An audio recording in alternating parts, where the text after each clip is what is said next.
What's good? I'm Woog, and today we're going to talk a little Pink Floyd.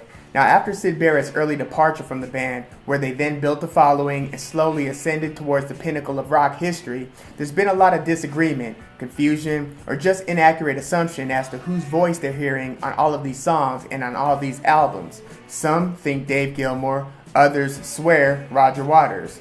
Roger Waters is the band's bassist, chief visionary, and their main lyricist, while Dave Gilmour is the band's guitarist, their newest member, brought in as their founder and chief everything. Syd Barrett was on his way out. The two's relationship has grown way worse over the years, creatively and legally, giving Waters a reputation as the alpha type who's increasingly wanted to be credited individually and gradually took control of the band until their breakup, and who's grown his name into the biggest that's come from the band.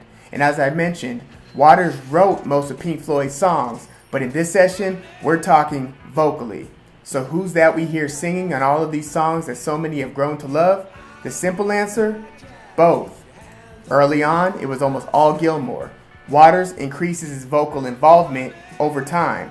During the middle, it's still mostly Gilmour, although Waters does take the lead on Dark Side of the Moon's final two songs, Brain Damage and Eclipse, which might come as a surprise to some. Gilmour takes the lead on Breathe, Us and Them, Time, and Money. And here's the thing, as with most Pink Floyd songs, the vocals are usually secondary to the music, and several of the songs are just 10 to 15 minute soundscapes. For instance, Wish You Were Here, the follow-up album to Dark Side of the Moon, features Roger Waters' vocal on only one song, technically, but that song, Shine On You Crazy Diamond, is basically separated into two 13-minute chunks and serve as the album's opener and the album's closer, and it actually takes up more than half of that album's runtime. Yet, that song, like many others by the band, features very few words.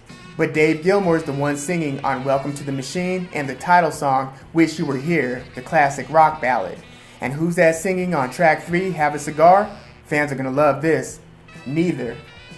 That's actually Roy Harper, British folk singer whose name is also featured on Led Zeppelin's Hats Off to Roy Harper from their third album, 3.